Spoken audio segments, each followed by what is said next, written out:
of various security agencies to call their personnel to order and embark on continuous training of their personnel to forestall further incidents of brutality and firearm abuse. Further urge the President to constitute a presidential task force or committee charged with the responsibility of investigating incidents of brutality by security agencies and ensure compensation of victims and their family. I so move, Mr. Speaker.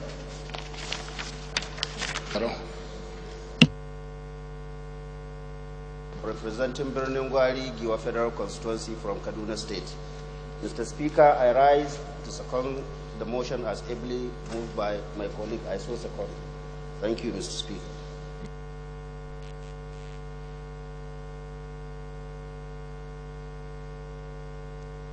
Mr. Speaker, thank you for the opportunity to further ventilate this very important issue that has become a daily occurrence in all parts of this country today. Mr. Speaker, there is an urgent need for this House to call for a thorough investigation of cases of extrajudicial killings of innocent citizens of our country by the various security agencies. Mr. Speaker, the rate at which innocent citizens are killed on a daily basis is alarmingly on the increase. There is no part of this country today where you do not have reported cases of brutality, harassment, killings of innocent citizens in every constituency. Mr. Speaker, there are several persons who have lost their lives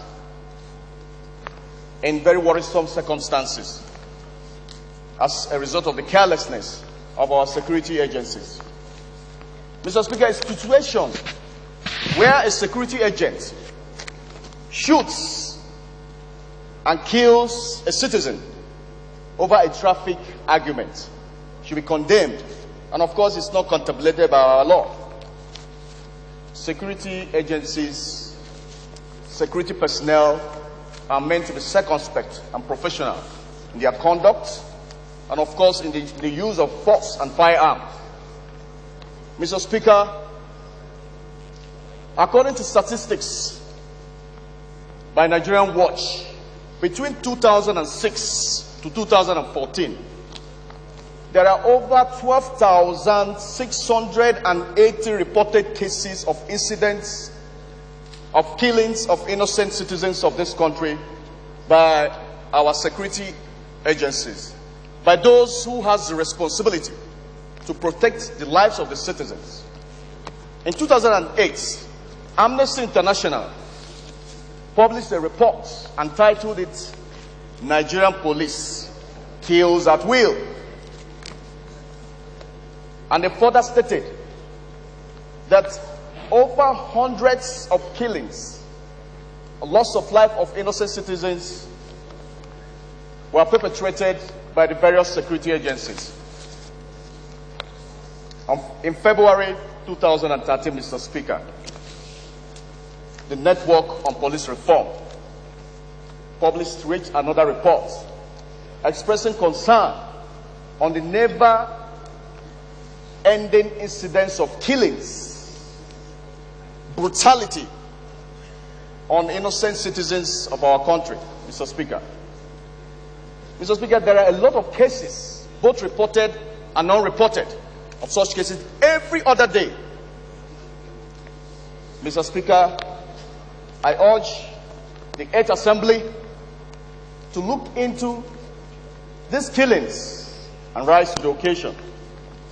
Very recently, Mr. Speaker, this year alone, we have had several cases of molestation, brutality of citizens by our security agencies. In September this year, Mr. Godwin Ebo and his wife were shot by a police officer attached to the Lagos State Police Command.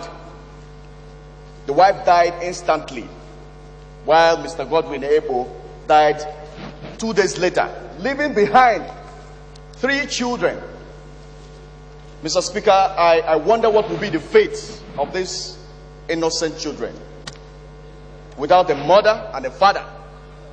I wonder what their future will be. On the 9th of October this year, a police officer also shot and killed a young man at Wimpy Junction in Rivers State. And of course, the police commissioner had this to say, and I quote, "The disease was killed in clearly unacceptable, unavoidable circumstance." On the 10th of October, Mr. Speaker, a citizen was murdered in cold blood by a police officer at Shell Gate in Bayelsa State. Mr. Speaker, there are several occurrences of such every other day. On the 30th of June, in my own constituency, men of NDLEA stormed Ariara International Market, shot sporadically into the air. As a result, several persons were wounded. Unfortunately for Mr. Chukwudide, a young man who got married barely 2 weeks to that ugly incident, he lost his life, even though compensations have been paid. But Mr. Speaker, you can agree with me that there's no amount of compensation that can equate to the lives of any citizen of this country. Mr. Speaker, take a look at this newspaper publication by Daily Trust newspaper of 9th of August 2015. You can see the graphic nature of this photograph. 7 soldiers were sighted. They stripped a young man naked and forced him into a gutter for hours. Mr. Speaker, my concern is not the crime of this young man. What is important is the negative image which this photograph, which is already viral on the net, portends for this country and, of course, for the law enforcers of this nation. Mr. Speaker, it is my opinion and my wish that this 8th Assembly should initiate processes that will ensure the enforcement of the rules of engagement of the various security agencies to forestall further needless loss of innocent lives. Let me further use this opportunity to thank the press for their timely reporting of these incidences and also encourage them to continue to expose the unprofessional conduct of some overzealous police officers. I so submit, Mr. Speaker. Yes, this motion is very straightforward. Honourable Adaelu Ahmed. Thank you very much, Mr. Speaker. My name is Nasir Ali Ahmed. I represent Nasarawa Federal Constituency, and I'm from Kano State. Mr. Speaker, I first of all wish to commend the mover of this motion because it is very, very timely and it is an urgent motion. Mr. Speaker, the duty of any security... Oh, Mr. Second. It has been seconded. Oh, second. Oh, Mr. Second. Is it seconded then? Oh, okay. Okay. Mr. Speaker, the duty of any security agent, whether police, SSS, or army, is to protect the lives and properties of Nigerians. That is their first duty, Mr. Speaker. But even though we know the challenges that our security agents are facing because of the insecurity and other factors, we cannot condemn them completely, but it is our duty, Mr. Speaker, to stand up and talk for Nigerians so that this wanton excessive force, use of excessive force by the security agents must stop. Mr. Speaker, A few years ago in America, I can remember, there was a case of Rodney King, where one person was brutalized by the LAPD, that's the Los Angeles Police Department, and because of that brutality that one person went through, the whole city of Los Angeles was on fire. In fact, it set the country apart, Mr. Speaker, between whites and blacks.